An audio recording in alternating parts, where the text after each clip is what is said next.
Hello, Rowan here at Brickvention 2024, and we're going to do our walk-around film of the Great Ball Contraption layout. We're at the start and finish here, and I'm probably going to have a fun time just like everyone else remembering the names of all these modules. So along here we've got modules from Owen from Canberra. He's had his gearbox loader system, the sawtooth stepper, and some of his very vintage modules that have been around for many years now. I'm sure you've seen them before, but they run really, really reliable. He's got a common drive shaft running between them all. That's his own little standard, but it's worked well for years. We have a small counter module. I believe it counts about 4 balls and tips down. And a recently new build from him, which is sort of a lifter and release, where 2 balls at a time come up, get lifted and released. One of his newer modules here is a ball pump, and that seems to be going okay. I'm yet to see the inside mechanism of this one, but so far it's pretty reliable. This one here has no gears in it, so it's purely rubber band belt drive, which is just a fork scooper going round. The larger container module here going up and down some of the bucket scoops there, into another conveyor and round into Monkey Pong, Donkey Kong. This is a fun module, everyone loves seeing it go down. Castle conveyor. I should really be on the outside so I can see some of the names of these modules. Some more scoopers and flippers. Owen enjoys using the shared power, so he's done that again with these ones around here. Some of these modules are also probably almost setting world records for how long they've been around for now. I've been doing Great Ball Contraption for probably about 8 or 9 years now, and I've seen this one here for almost as long. Into a slow conveyor, which does meet the specification, and to another one here which loads balls in, and when it counts enough of them, dumps them in. So the next one, which is the blue bridge, which is not in a bridge format at the moment. Owen has made this one very modular. So at the moment he's made a smaller arch and it's sitting here by itself. We've got 2 bridges entryways in our layout today, and that's actually worked out quite well. This is the second day of Brickvention. We're at the Sunday here in Melbourne, and it's been running really smoothly. We've got most of the things down pat. We've got a hubless conveyor that I've built myself. Here's the start of some of my modules. Next, we've got the history of Lego motors. So I took a basic conveyor, a Nonsense Wars module I believe.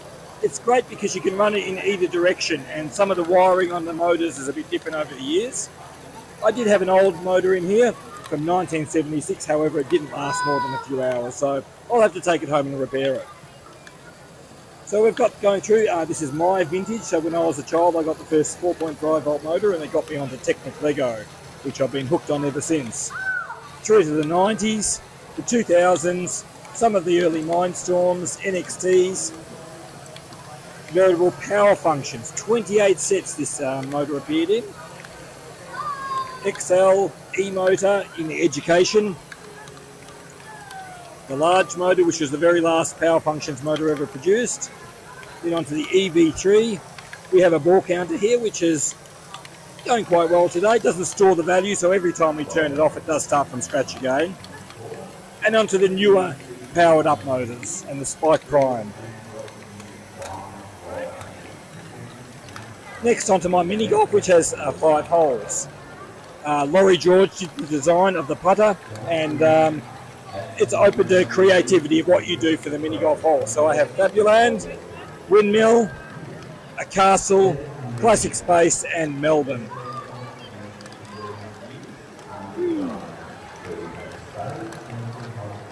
It's been fun really theming these up and putting a bit of interactivity. The recent bit of fun, I found an old part here and I thought I'd add it as a ball scanner using the powered up lights. The last one is Melbourne. So this is Swanston Street of Melbourne, going down past the National Gallery, the Arts Centre, the Yarra River, and onto the next module. We have a basketball shooter here, very, very popular. And I think I've employed pretty good basketball players because they get their shots really well, right for the camera. I couldn't have paid him more.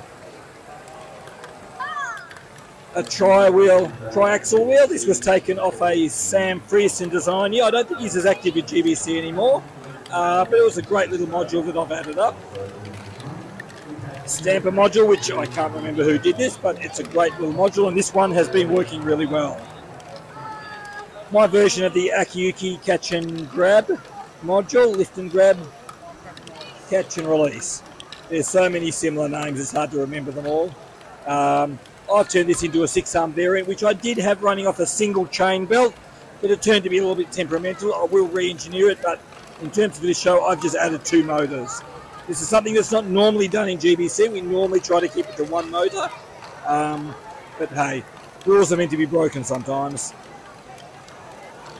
Reservoir modules like this are really good for holding a bulk lot of balls and just feeding nice and consistency onto the next one. And next is in my elevator arch.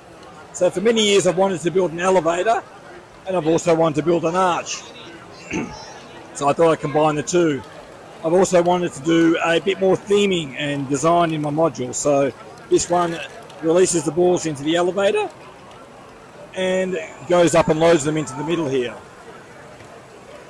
It uses a Control Plus Technic hub, and I've used Pi bricks on this, so there's a bit of code. There's a couple of sensors, and hopefully you can see some balls at the top. The next elevator comes up and picks up the balls from the top.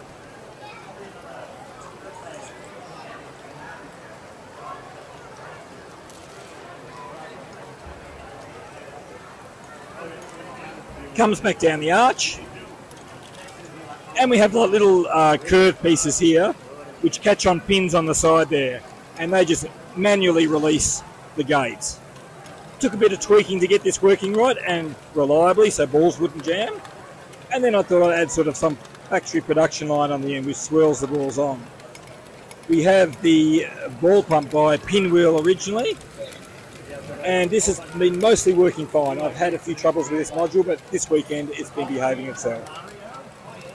Brickvention workshop module, which is a modified Matt Norman's conveyor belt one, and onto a Storks Duplo module.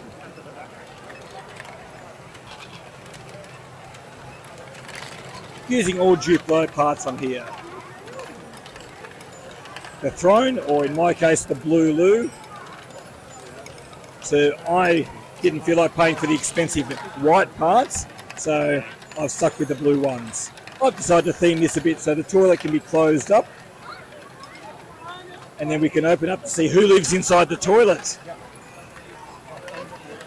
The next one is using these new spiral parts from Lego. They've only come out in the last year, but if you put 2 of them together at just the right angle, it will make balls go up.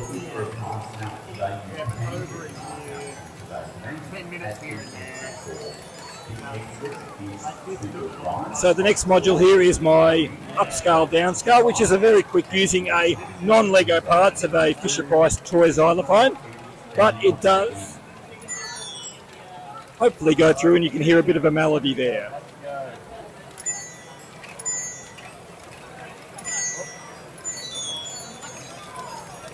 Sawtooth.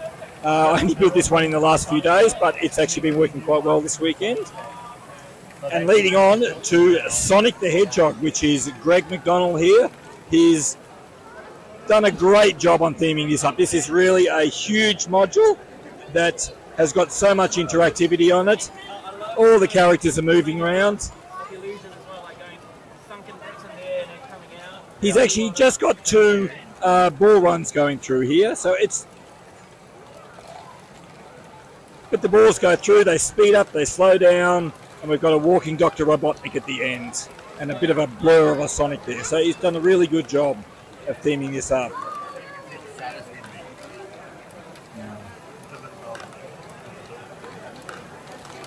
Moving on, this next series of modules is from Donna and family in Tasmania. So they're fairly new to GBC, but they've managed to hobbled through a few modules, very different ones, which is really great to see them try different styles of modules, not just the same one. So we've got some mechanical ones and a lot more which are nicely themed and decorated too. This one here is amongst the smallest ones that you can really produce that stick within the GBC standard. Now the spiral ball lift and then the cradle tipper. And again, it's really great to see these new builders into GBC but do a really good job.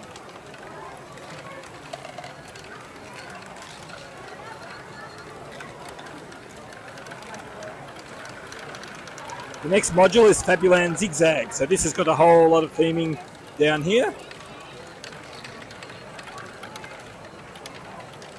And then onto the tri-wheel lane splitter.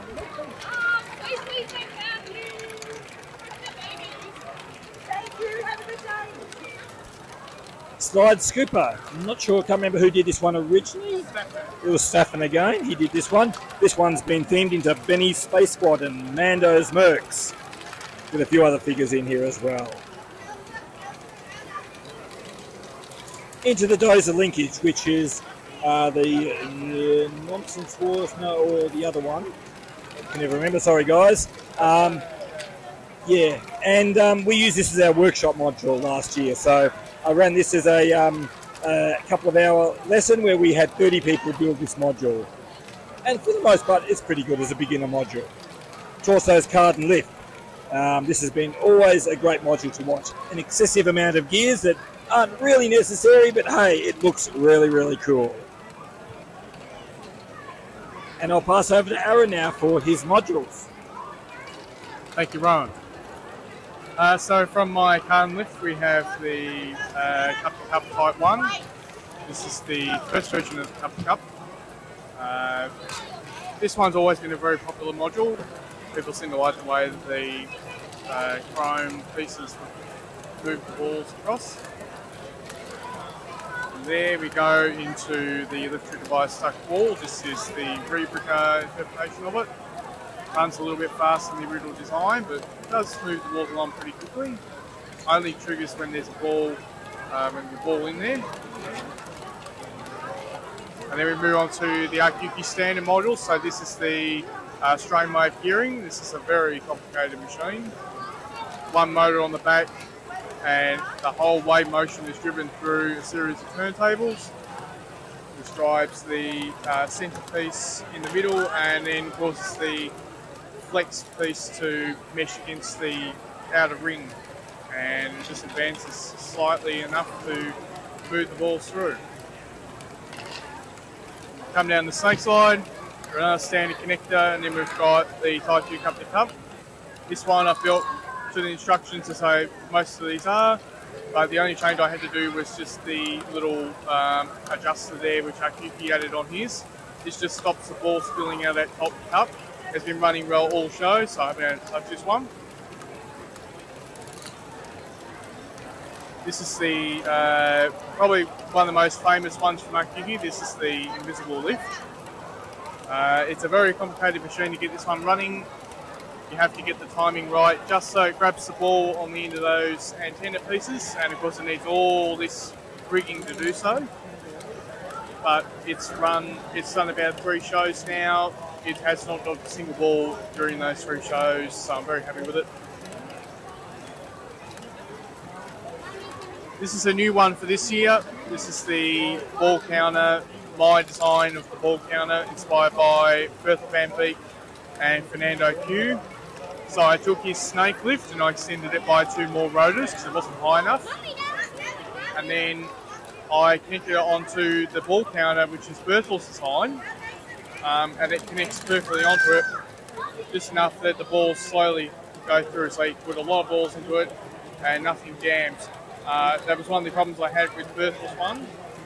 This seems to solve those problems pretty well. It's been running well the whole show. We had 10,000 balls go through this morning, so it was good to see that happen. From there we move on to a splitter. So this is Monty splitter, designed by Jude and Junes and a couple of the other builders. That's a WMO1, I think, and it's got this splitter by HRU bricks. And I needed something simple and reliable, so that's why I built this. So half the balls go into the acute hockey stick lift. This is what I've built with instructions. I built this a couple of weeks ago. It's running very well. You just have to make sure that the hockey sticks don't collide. Otherwise, it runs pretty much all show and I have no issues with it. And then from there, we move on to my main build for this year.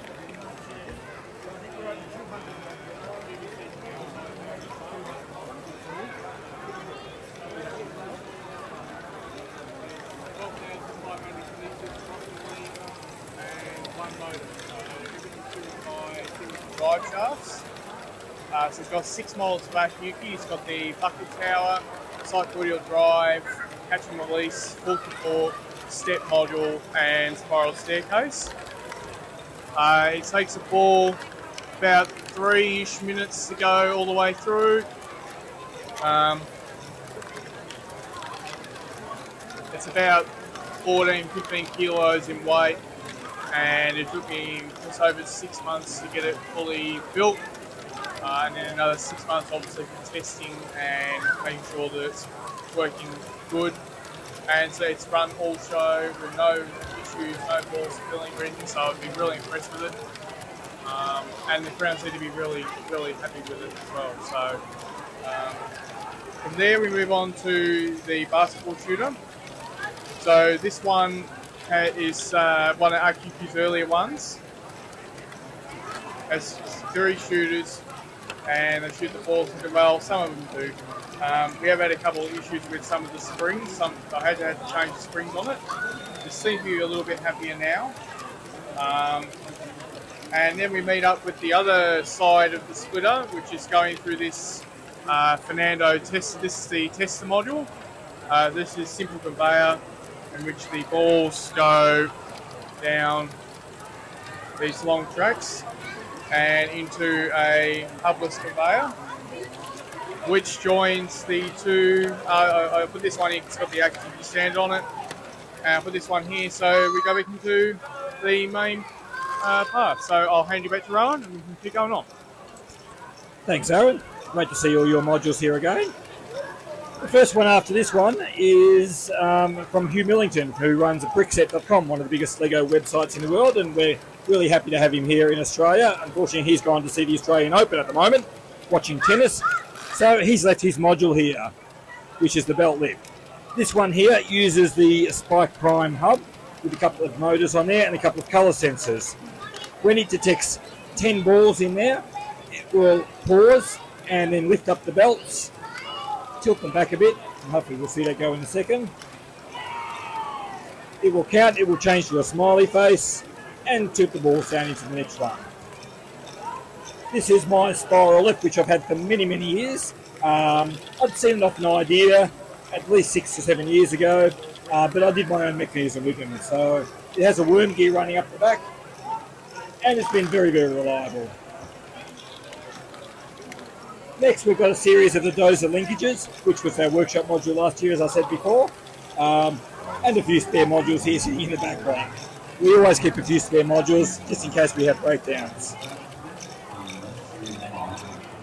Next, on to Jude's own module here, the first of yours in the thing, which, of course, I can never remember which one this is. This is Bucket Pass version 3. Love the noise it makes. You always know when it's working. Next, we're on to a series of modules. I think all these ones here are from Joel. Most of them. We'll see how we go. We've got a few of this step of modules here. Here's a very unique pneumatic one, which works like crazy, pumping up and down. But it sits here. I've never had to do too much work with it or tinker with it. It just behaves itself, so that's good. The Santa Scooper, done in Christmassy colours. Flexible curve on this one, so it always picks up the balls and pushes them on to the next one.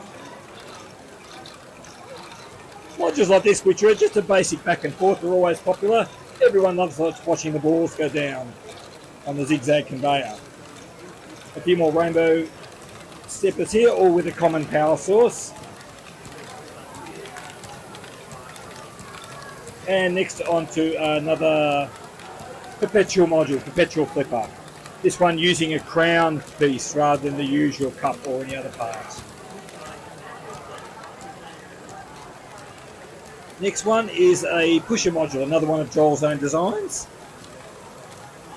Scoops and pushes the balls up the curves and onto his next one, which is a marvellous representation of the Sydney Harbour Bridge. He should be quite proud of himself. He's got the curves and the towers and everything looking really well. And as a bonus, this one has both car tracks and trains running back and forth, just like the real bridge. So there's an automatic train that runs back and forth. He's got a bit of powered up coding at the back, so there's a phone tablet running this, going back and forth. But it still dumps the balls onto the conveyors and they work themselves across the bridge. It can also be remotely controlled, which can be a bit of fun. Eventually the balls work their way across back and forth the bridge and onto a rotor shift. Another Stafford design here. This one here is a vintage classic using as many old parts as possible. So we've got the old chain links from the 1970s. They only mesh with these. Those are only about 3 gears that they had back then.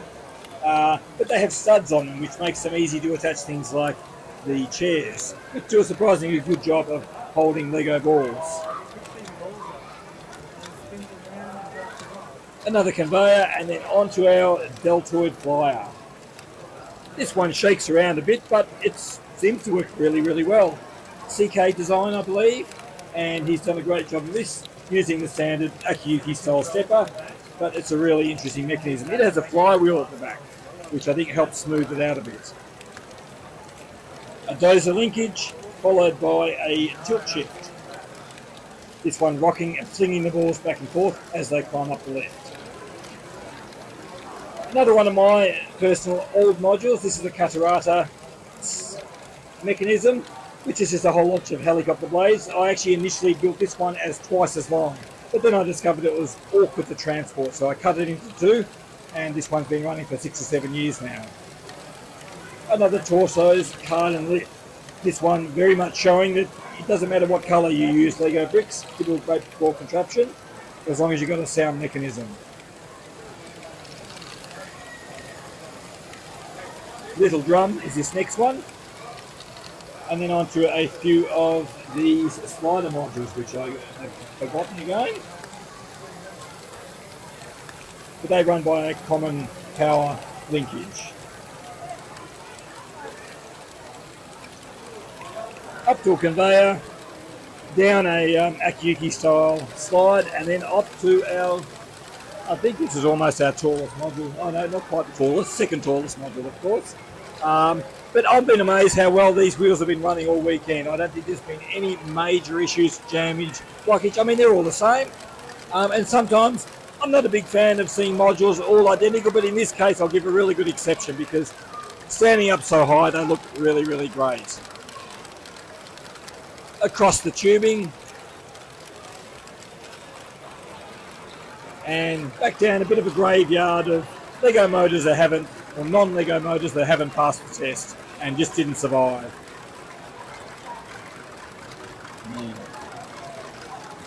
Another reservoir module, which again is always useful for just storing a large amount of balls and then letting them go one at a time.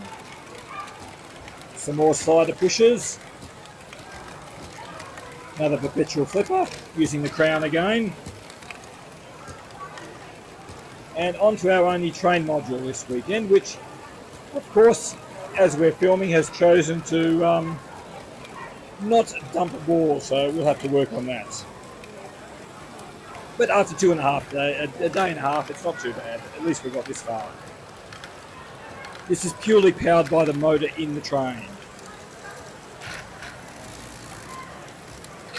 And we tipped with a bit of hand, but we'll get that fixed and on again. Hubless conveyor, which is always fun to realise that there's no wheel at the top. It's going around the grooves in these smaller banana gears. They just happen to fit the edge of the chain tracks in nicely, and it works quite well. Stamper module, we've got a couple of these in the loop this weekend. And we're starting on Jude's modules here. And nice primary colours that you use. We've got batch 13 here, which is such an ingenious mechanism for counting 13 balls, holding the 13th and then letting them through. We have the shovel scoop, I think, shovel pickup, flip switch, there we go. Who comes up with these names? I don't know. Another framed tilt shift. And this is a crazy little one, Flipper version 1.2. I love how it just grabs the balls and the timing of this arm, lift arm going around and just knocking it out. It's got a few spills, but other than that, it's pretty good. A low stepper, having the mechanism lower to the ground, so exposing the steps is a nice way of doing it.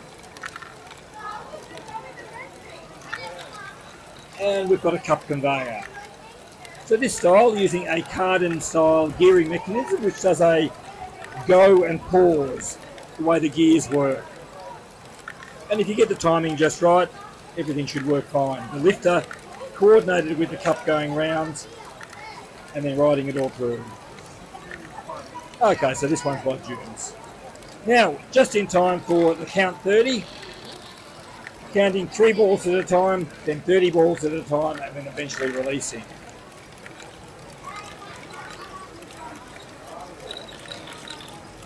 Another Catarata here, red one this time, and another deltoid flyer. I am amazed at the amount of shakiness in the main frame here, but it works. That's all we asked for. Survive 2 days, then we can go home and replace all the worn out bits.